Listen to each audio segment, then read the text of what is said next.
manni guutuun waan paartuma takka deeggaru malee silaa walqixxanne goote yookaan namaan haa dabarte bareedaadha. Hundi isaanii irra guddaa warra PP deeggaru kan ilaamaa sadeen warri dubbate ilaalcha PP qabu.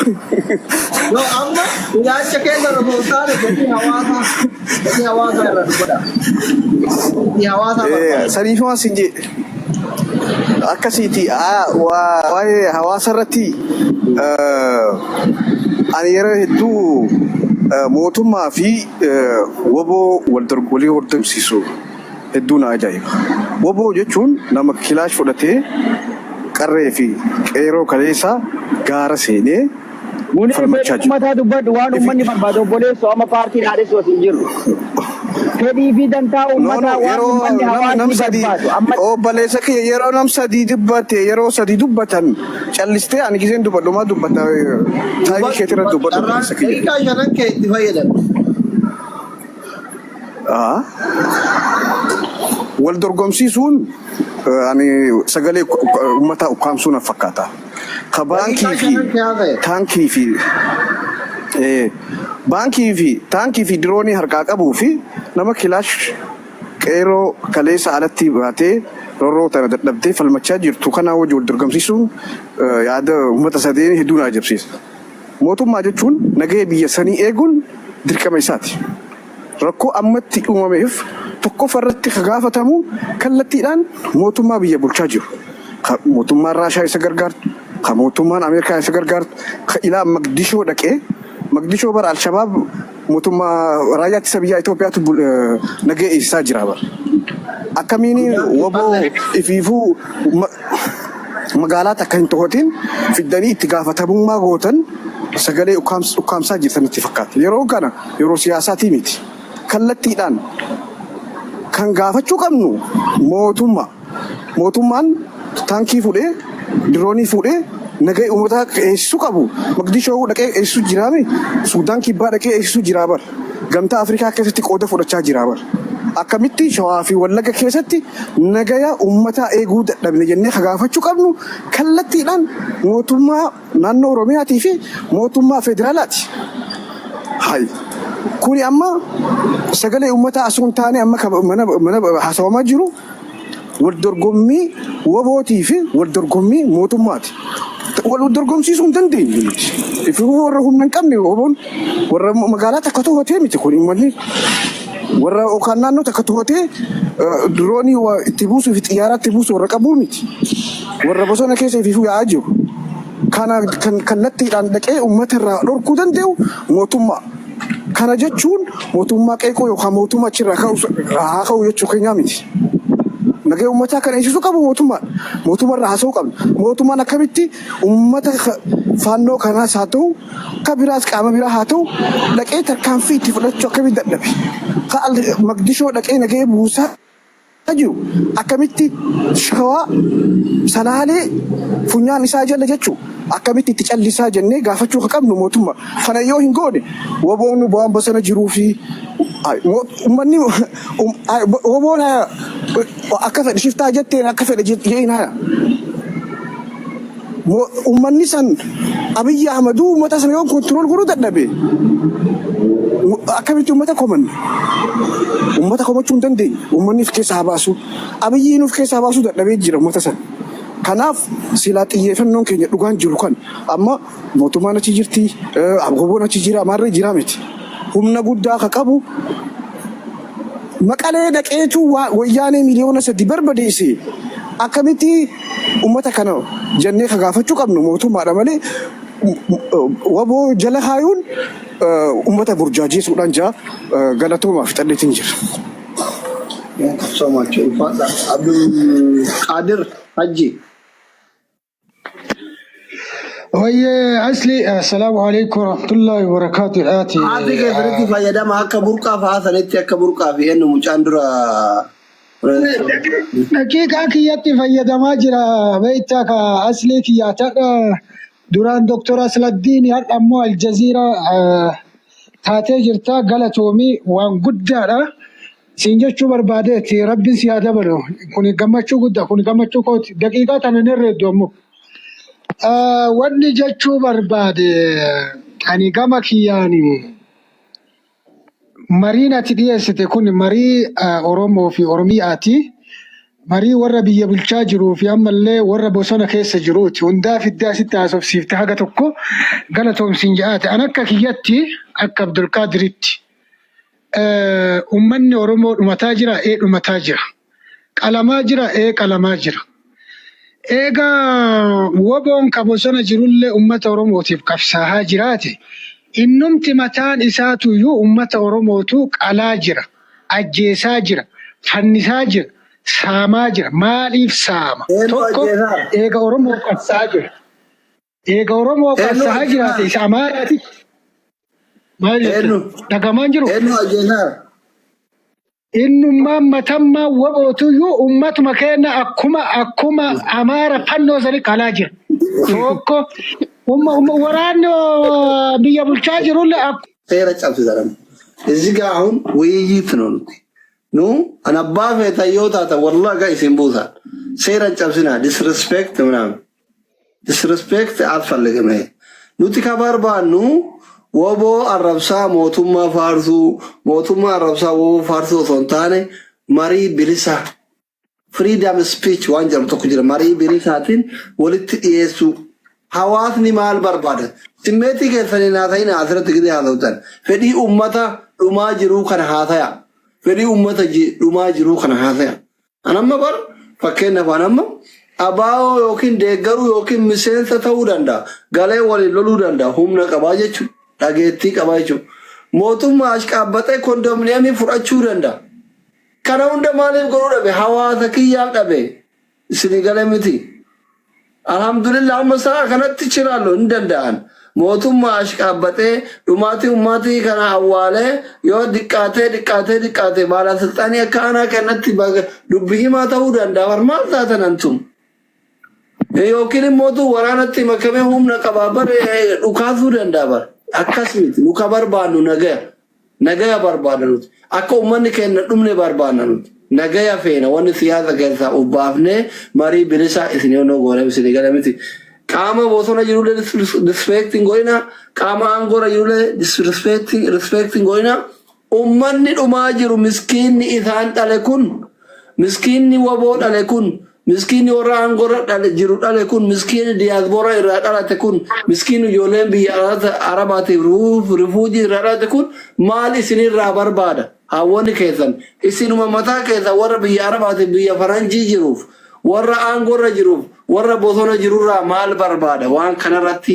marii akka gootan barbaada carraan keeti eebi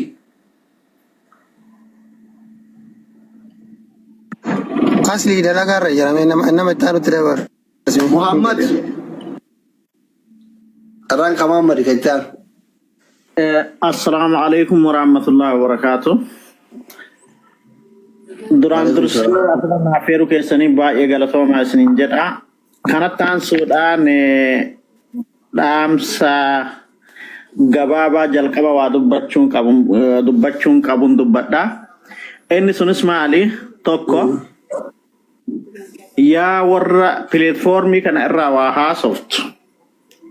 Ka gamanas gortee gamasis gortee ibiddarra naaftaa firfirsitu. Rabbii kee sodaadhu dhaabi. Addaati haa badu kana balleessi san balleessi gama tokko gortee jetta kamiidhamu daa'ima teenna haadha teenna obboleessa keenna maanguddoo keenna qabeenya keenna kanatu mancaa kana irrattillee gartee ufduraaf duubatti ilaallee irraa of qusachuu qabna. Kalammata bu'uurri rakkoo tanaa maalii ka jedhu barbaada. Bu'uurri rakkoo tanaa ka dhufeeni wanni yartuun gartee duubaan seentee nu nyaatteefis nutu walit jira. Maa wal dhoysina maa wal sodaanna. Nutu walit jira. Nutu wal nyaachuu jira. Lolli firaa hin dhumu. Kamoowus hin jiru. Kamoowatus hin jiru. Wal balleessaarra. Wal cabsaarra. Dheengadda wagguu gartee araara jedhan hedduu gammanne hedduu qalbiin teenna irratti boohartee kaatee waan san eegaa turre. Garuu ka ta'e diinonni keenya warri tokkummaa Oromoo hin feene duula qindaa keessaaf alaan addaan hin cinne akka araarri sun hin milkoomne dalagan. Maaliif yoo nuti tokko taane karaan diinni nu seenuun hin jiru. Bakka sani wanni sunillee addaan hafte. Kana irratti illee tilmaamnuun miidhaa guddaa nutti fidee jechuudha. Kalammataati. Ummanni keenya nagaa barbaada.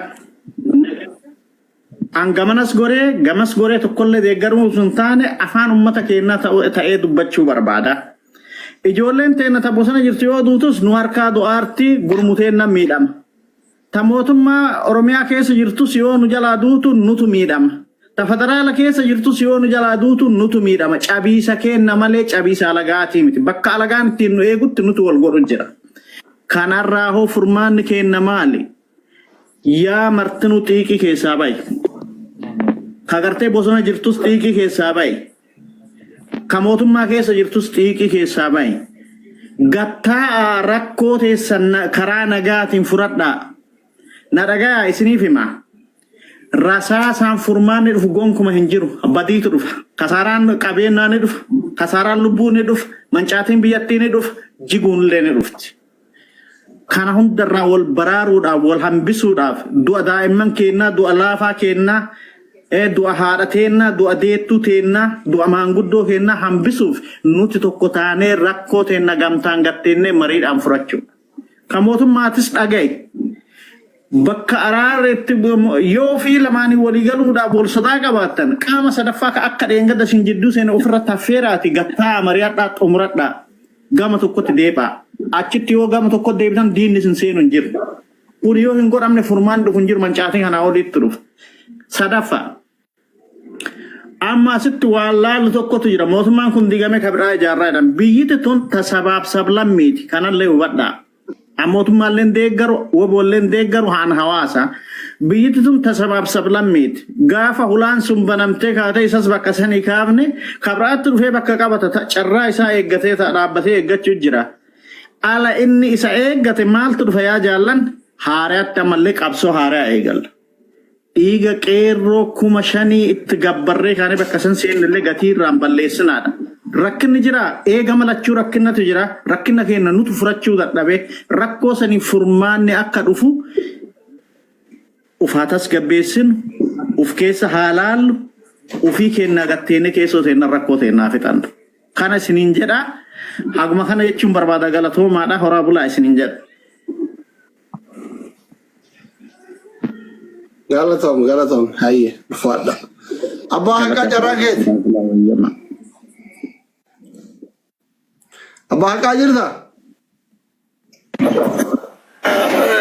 Mari asli dokter asli kabajamoo hojirraan jira mee xiqqoonumaan dubbadha beekatumaan as taa'u jira laali amma oromoo waa nama barbaade siree dhageeffadha hedduutti godhu takkumaan dubbadha maaliif dalagaarraan jira isin jeeqa sagaleen oromoo waa lameen barbaaddu yeroo ammaan tanaatti haatattamatti hoggansa barbaadde hoggansa akkam hoggansa siyaasaarraa walabaa hoggansa gartee civic organization jaarmee hawaasaa kadhaaban ta'e sanii barbaachisa sun maal godha wayita gartee uummanni oromoodhaa rakkate walaadhaafis ibiddaafis roorroodhaafis ka sagalee uummataa bikka takka wali qabee akka uummanni sagalee ifii ta'u godhu ammarra guddaan keenya dhuunfatti kophatti sagalee ta'aa jirra akki kun kanaan nu cabse tanaa jecha jaarmee hawaasummaadhaa hoggansa hawaasaa ka siyaasarraa walabaan nu barbaachisa oromoon amma sanitti haajamtee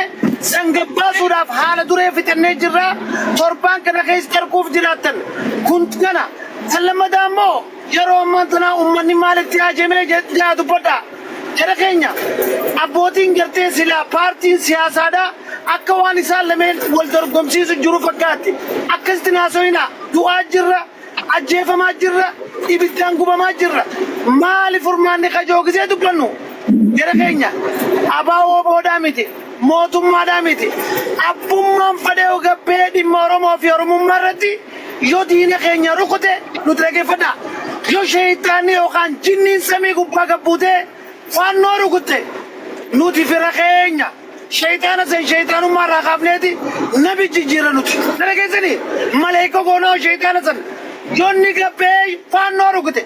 Kanaa jecha yaa waboo. Yaa obboleeyyan kiyya bilisiginnaa. Yaa obboleeyyan kiyya waboodha. Lakki bilisiginnaan jeessaa dhala. Yaa obboleeyyan kiyya badhaadhinaa. Yaa obboleeyyan kiyya waboodha.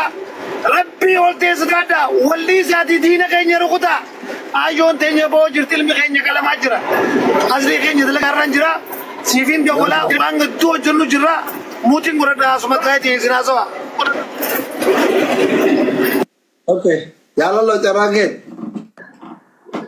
Hayyee Dr. Galatoomi carraa nuu kennuu keetii fi dura sagantaa kana qopheessitee wal mariidhaaf yaada jiddu galeessa akkanaa kana itti yaaddee marii kana qopheessuu keetiif galatoom. Wanni kun itti nuuf fufuu qaba. Dhageettii qabdaniin yaadni wal marii namoota gartee dhaaba kamuu deeggaran walitti fiddee haala kanaan mariisuun gaariidha. Itti nuuf fufuu qaba jedha galatoom.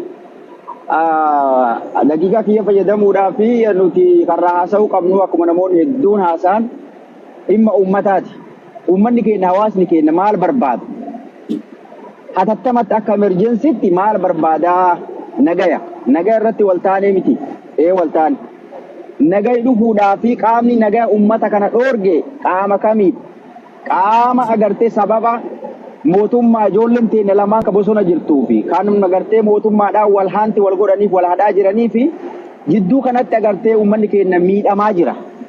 Yartuun waraabesni lafee qorquu kan agartee namaaf naatoo hin qabaanne kan miskiina uummata keenya haadha teenya ilmaan teenya agartee ajjeesee haadholee teenya boochisaa jiruufi sababa obboleeyyan teenya walii galtee dhabdeef amma tokkoo fi tokko hatattamatti kan nu barbaannu nagaya.